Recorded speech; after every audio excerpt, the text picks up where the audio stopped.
Magandang hapon po sa lahat. Ako po muli si Jo Bagay po mula sa UST Research Center for Social Sciences and Education at bahagi ng National Catechetical Study PARI Project.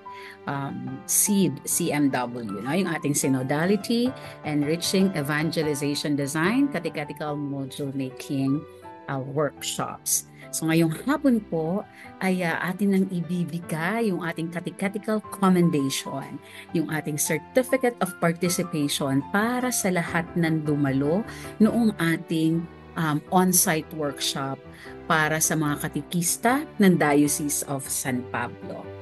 Allow me to read the citation.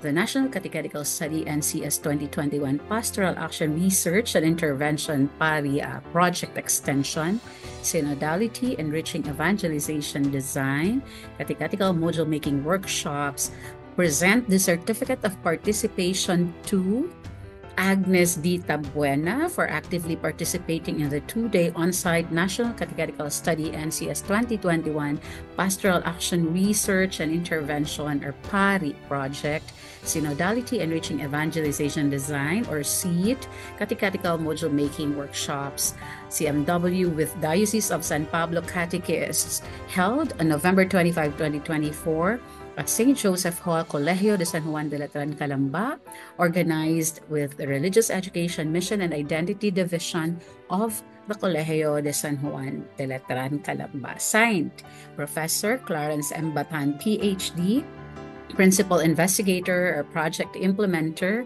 of NCS 2021 PARI SEED CMW, and Associate Professor Jeremiah M. Opiniano, PhD, Director, UST Research Center for Social Sciences and Education. The same certificate po is awarded to Alejandro Luceno Galang, congratulations.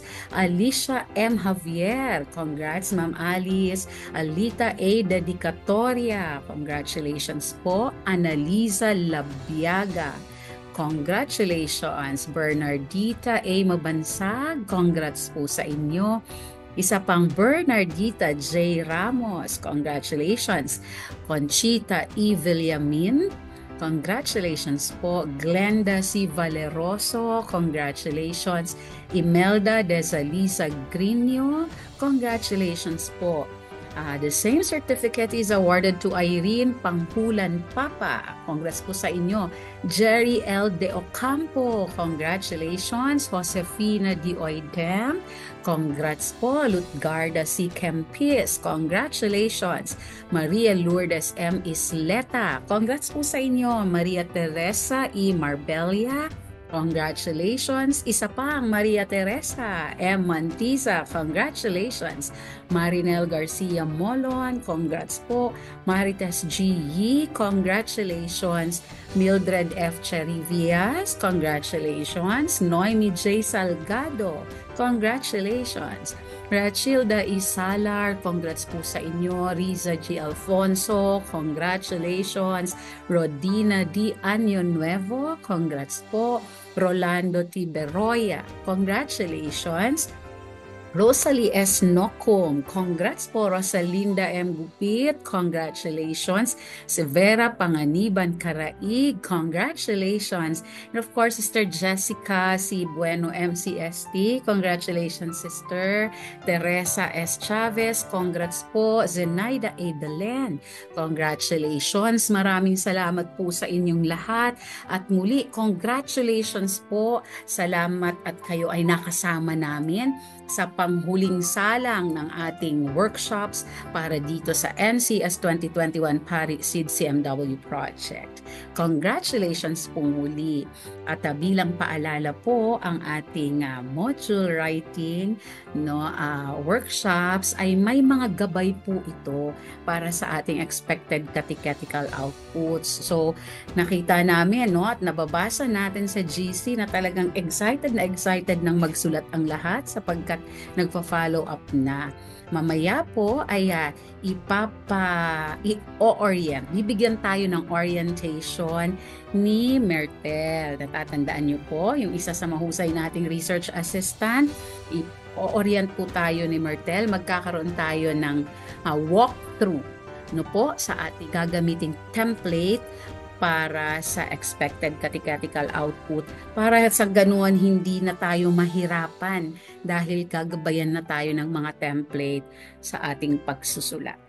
Maraming salamat po, Doc Jo. So, magandang araw po sa inyo lahat. Ako nga po pala si Myrtle. So, yun, tayo po ay nagkita-kita noong November 25 para sa ating on-site online workshop.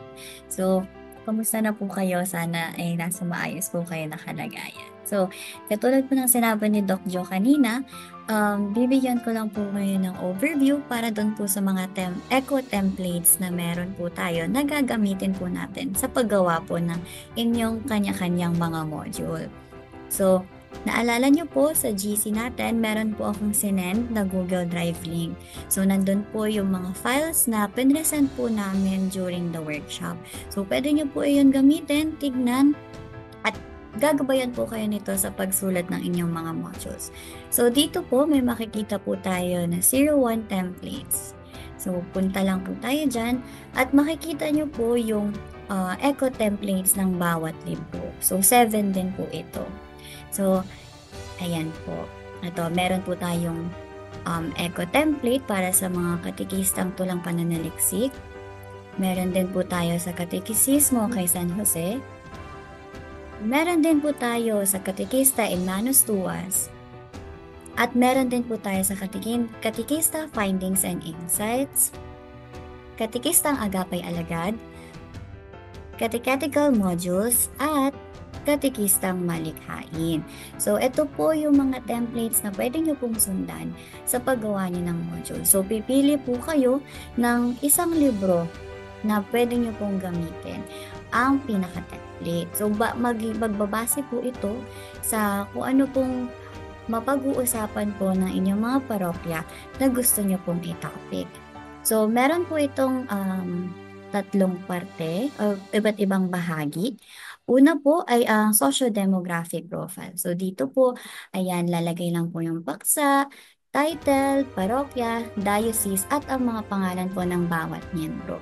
Kabilang na rin po dito yung bilang ng taon or yung bilang ng taon bilang isang katikista, edad at kasarian. So, yung next naman po ay yung CMW matrix. So, ito po meron na siyang mga na-identify na CMD, libro, concept focus, CMD, catechetical competence, catechetical skills, at ang silo or catechetical intended learning outcome. So, ayan po. Bawat libro po ay meron na. So, kung maaalala nyo po, ito po yung mga na-discuss natin. So, for example, ito pong libro ng KTP. Meron tayong for CF, mga kultura at wika. For CMD, mga catechetical na kultura at wika. Catechetical competencies naman po ay kakayahang kultural at kasanayan sa wika for catechetical skills. So, susunod na bahagi naman po is yung sample module lesson from the book. Ito po makikita nyo, yan po yung mga picture ng contents ng pinakalibro po. So, pwede po itong maging gabay sa inyo habang sinusulat nyo po ang inyong mga module. Ayan. So, yan, may mga tula po. Ayan, gabay turo. Ayan. So, susunod na bahagi naman po is yung module draft. Ayan. So, dito na po, ilalagay nyo yung mga contents po ng inyong module. So, ayan po. Una, paksa ng module, pamagat ng aralin, at ito naman po ang mga nilalaman ng aralin. So, dito nyo na po specific na ilalagay yung mga lesson contents. So, meron po siyang sulyap, suri, subok, tulang pananaliksik, gabay Biblia, tanong nilay, at syempre po ang mga sanggunian.